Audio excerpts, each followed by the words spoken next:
ഇവിടെ വെക്കുവോ മോനെ? ഇവിടെ മോന് വെക്കാൻ ഒക്കത്തില്ല, കൈ എത്തത്തില്ല. പിന്നെ ഇവിടെ വെച്ചാൽ അവിടെ വരും. Hey hello. അപ്പോൾ ഇശാൻകുട്ടനും അമ്മൂമ്മയും കൂടെ രാവിലെ തന്നെ അവരുടെ കലാപരിപാടികളൊക്കെ അവിടെ തുടങ്ങിയിട്ടുണ്ട്. ഞാൻ രാവിലെ തന്നെ അടുക്കളയിൽ കയറി കേട്ടോ.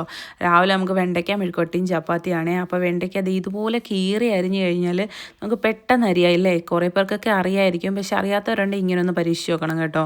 ഞാനിങ്ങനെ ചെറിയ ചെറിയ കഷ്ണങ്ങളായിട്ട് പിന്നെ നടുവിൽ കീറി ആയിരുന്നു എടുക്കുന്നത്. പക്ഷേ ഇങ്ങനെ ചെയ്യാമെങ്കിൽ എനിക്ക് തോന്നുന്നു ഒരു 3 വെണ്ടയ്ക്ക അരിയുന്ന സമയം നമുക്ക് ഒരു വെണ്ടയ്ക്ക അല്ല, അതൊരു വെണ്ടയ്ക്ക അരിയുന്ന സമയം ഇത് നമുക്ക് 3 വെണ്ടയ്ക്ക അരിയാൻ പറ്റും എന്തൊക്കെയാണോ പറയുന്നത്.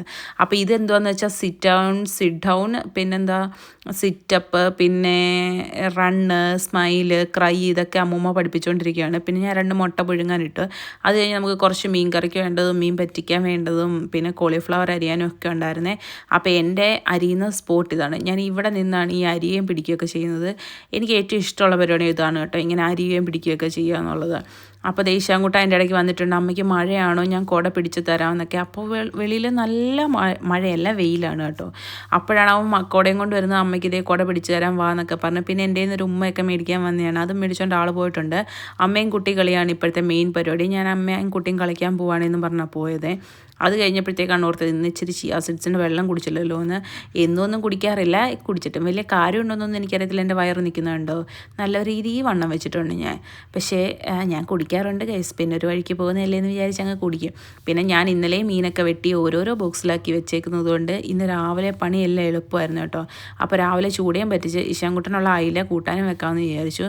ചില ദിവസങ്ങളിലൊക്കെ വറുത്താണ് കൊടുക്കുന്നത്. എനിക്ക് വറുത്ത് കൊടുക്കുന്നതിനോട് അത്ര താല്പര്യം ഇല്ലാത്തതുകൊണ്ട് ഞാൻ ഇവന് വേണ്ടി തേങ്ങാപ്പാൽ ഒഴിച്ച് കറി വെക്കും പ്രത്യേകം. കാര്യം ഇവിടെ എല്ലാവർക്കും നല്ല എരിവ് വേണം കറിക്കൊക്കെ. അപ്പോൾ അതുകൊണ്ട് അവന് വേണ്ടി പ്രത്യേകം വെക്കേണ്ടി വരും.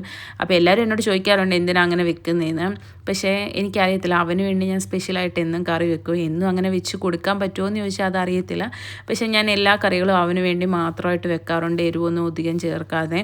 അവൻ എന്തെങ്കിലും കാരണം നോക്കിയിരിക്കുകയോ കഴിക്കാതിരിക്കാൻ. അപ്പോൾ ഏതെല്ലാം രീതിയിൽ കഴിപ്പിക്കുക എന്നുള്ള രീതിക്കാണ് ഞാൻ അങ്ങനെയൊക്കെ വെക്കുന്നത്. പക്ഷേ എൻ്റെ അമ്മയൊക്കെ എന്നെ എപ്പോഴും വഴക്ക് പറയും, അങ്ങനെ സ്പെഷ്യലായിട്ടൊന്നും വെക്കരുത് മോനെ, അവന് എന്താണോ നമ്മളെന്താണോ കഴിക്കുന്നത് അത് തന്നെ അവനും കൊടുത്ത് പഠിപ്പിക്കണമെന്നൊക്കെ. എൻ്റെ പുറയിൽ പെടലിക്കല്ലല്ലോ, പുറത്തൊക്കെ എന്തൊരു വണ്ണമല്ലേ. ഞാൻ ഇന്ന് ഈ വീഡിയോ എഡിറ്റ് ചെയ്തുകൊണ്ടിരിക്കുമ്പോഴാണ് ഞാൻ ഇത്രയും വണ്ണം വെച്ചിട്ടുള്ള സത്യം ഞാൻ മനസ്സിലാക്കുന്നത്. അത് കഴിഞ്ഞ് മീൻ പറ്റിക്കാനുള്ള പരിപാടിയൊക്കെയാണ്. ആദ്യം തന്നെ നമ്മുടെ ചുമന്നുള്ളിയും പച്ചമുളകും ഇഞ്ചി എല്ലാം കൂടെ ഒന്ന് ചതച്ചിട്ടു. അത് കഴിഞ്ഞ് പിന്നെ തേങ്ങായും കൂടെ ചതച്ചിട്ട് പിന്നെ കുറച്ച് മുളക് പൊടിയും മഞ്ഞൾപ്പൊടിയും ഉപ്പും കൂടെ അതൊക്കെ അപ്പുറത്തിരിക്കുകയാണ് കേട്ടോ. ഇതെല്ലാം ഞാൻ ഇപ്പുറത്തിട്ട് ശരിയാക്കിക്കൊണ്ട് അങ്ങ് അപ്പുറത്തും ഉണ്ടാക്കാമെന്ന് വിചാരിച്ച്. കാര്യം അപ്പുറത്തമ്മ ചപ്പാത്തി ഉണ്ടാക്കിക്കൊണ്ടിരിക്കുകയാണ്. എത്ര ഇപ്പുറത്തും അപ്പുറത്തും വന്നില്ലേ. സോറി ഗേസ്, നിങ്ങൾ എന്നോട് ക്ഷമിക്കണം. കണ്ണൻ ചേട്ടൻ ജോലിക്ക് പോകാനുള്ള തയ്യാറെടുപ്പിലാണ്. പിന്നെ പുളിയൊക്കെ ഇട്ട് സെറ്റാക്കിയിട്ട് ഞാൻ അപ്പുറത്ത് കൊണ്ടുവെക്കാമെന്ന് വിചാരിച്ച്. പിന്നെന്താ, രാവിലെ എല്ലാവർക്കും മഴയൊക്കെ ഉണ്ടോ? ഇന്ന് രാവിലെ ഇവിടെ നല്ല വെയിലായിരുന്നു കേട്ടോ. പക്ഷേ ഞാൻ ഈ പണിയെല്ലാം കഴിഞ്ഞ് അടുക്കിപ്പെറുക്കും തൂത്തുവാരെല്ലാം കഴിഞ്ഞ് വെളിയിൽ ചെന്നപ്പോഴത്തേക്ക് ഭയങ്കര മഴ. അത് കഴിഞ്ഞ് ഞാൻ ബ്രേക്ക്ഫാസ്റ്റ് കഴിച്ച് കഴിഞ്ഞ് ഈശാൻകുട്ടനെ അമ്മൂമ്മയെ നോക്കി മുറിയിൽ ചെന്നപ്പോൾ അവിടെ വെയിലുറച്ച് നിൽക്കുന്ന, ഞാൻ അവിടെയുമുണ്ട് ഇവിടെയുമുണ്ടെന്ന് പറയുന്നത് പോലെ ഇപ്പോൾ മഴ ഒരു കുമ്പിടി സ്റ്റൈലാണില്ലേ. ഇപ്പോൾ ഉണ്ട് പിന്നില്ല, പിന്നെ വെയിൽ പിന്നെ മഴ, അങ്ങനെയാണ് ഇപ്പോഴത്തെ മഴയും വെയിലിൻ്റെയും കാര്യങ്ങളൊക്കെ. എവിടെയെങ്കിലും പോകാനാണ് നമുക്കൊക്കെ ബുദ്ധിമുട്ടേ. അമ്മ ചപ്പാത്തി ഉണ്ടാക്കിക്കൊണ്ടിരിക്കുകയാണ്, ഞാനും എൻ്റെ സൈഡിൽ കൂടെ ലഞ്ചിൻ്റെ പ്രിപ്പറേഷൻ. എനിക്കാണെങ്കിൽ ഈ ഈശാൻകുട്ടൻ അംഗനവാടി 10 മണിയാകുമ്പോൾ പോകും. അതിന് മുമ്പ് എൻ്റെ കുളിയും കഴിയും. അപ്പോൾ അതിന് മുമ്പ് തന്നെ എൻ്റെ ജോലികളെല്ലാം തീർത്ത് വെച്ചാൽ എനിക്ക് അത്രയും സന്തോഷമാണ്. 10 മണി കഴിഞ്ഞ് ഈശാൻകുട്ടനെ വിട്ട് കഴിഞ്ഞ് വീണ്ടും വന്ന് കിടന്ന് അടുക്കളയിൽ പണിയുന്നതിനോടൊന്നും എനിക്ക് വലിയ താല്പര്യമില്ല. ജോലിയൊക്കെ ഞാൻ ചെയ്യും, പക്ഷേ എപ്പോഴും അടുക്കളയിൽ കുമ്പിടുന്നതിനോട് എനിക്ക് താല്പര്യമില്ല. അപ്പോൾ എൻ്റെ ജോലിയെല്ലാം കഴിഞ്ഞ് ലാസ്റ്റ് തൂത്തുവാരലും കഴിഞ്ഞിട്ടുണ്ട്. അത് കഴിഞ്ഞ് വെളിയിൽ ചെന്ന് നോക്കിയപ്പോഴത്തേക്ക് ഭയങ്കര മഴയായിരുന്നു കേട്ടോ. ഇതിൻ്റെ ഇടയ്ക്ക് അമ്മൂമ്മ ഇശാൻകുട്ടന് കഞ്ഞിയൊക്കെ കൊടുക്കുന്നുണ്ട്. ഇന്ന് ഒത്തിരി താമസിച്ചത് കൊണ്ട് അമ്മൂമ്മ കഞ്ഞി കൊടുക്കാമെന്ന് പറഞ്ഞു. വെളിയിൽ നിന്ന് വന്നപ്പോഴത്തേക്ക് ഭയങ്കര മഴയായിരുന്നു കേട്ടോ. അപ്പം ഞാൻ ഓർത്തി, ദൈവമേ രാവിലെ എന്തൊരു നല്ല വെയിലായിരുന്നു, ഇപ്പോൾ എന്തൊരു മഴയാണെന്ന്. ഈ കുമ്പിടി എന്ന് പറഞ്ഞ അവസ്ഥയാണ്, ഞാൻ അവിടെയുണ്ട് ഇവിടെയുണ്ടെന്ന് പറയുന്നത് പോലെ.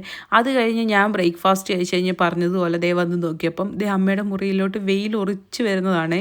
അപ്പം ഞാൻ അമ്മയോട് പറയും ഇത് എന്തവസ്ഥയാണ്. പിന്നെ ഞങ്ങൾ മേളിൽ പോയി കുളിച്ചിട്ട് അംഗൻവാടി പോകാൻ റെഡി ആയപ്പോഴത്തേക്ക് വീണ്ടും മഴ. അതാണിപ്പോൾ നമ്മുടെ കേരളത്തിലെ അവസ്ഥയല്ലേ.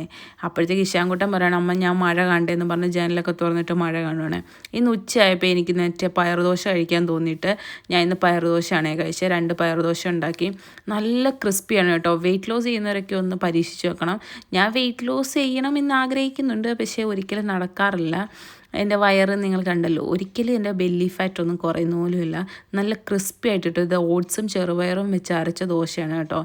അതും പിന്നെ നമ്മുടെ മീൻ പീരയും ഉച്ചക്കത്തെ കറിയും കോളിഫ്ലവറും പിന്നെ മീൻ വറുത്തതും വെണ്ടയ്ക്കയും എല്ലാം കൂട്ടി ഞാൻ കഴിച്ചു കേട്ടോ.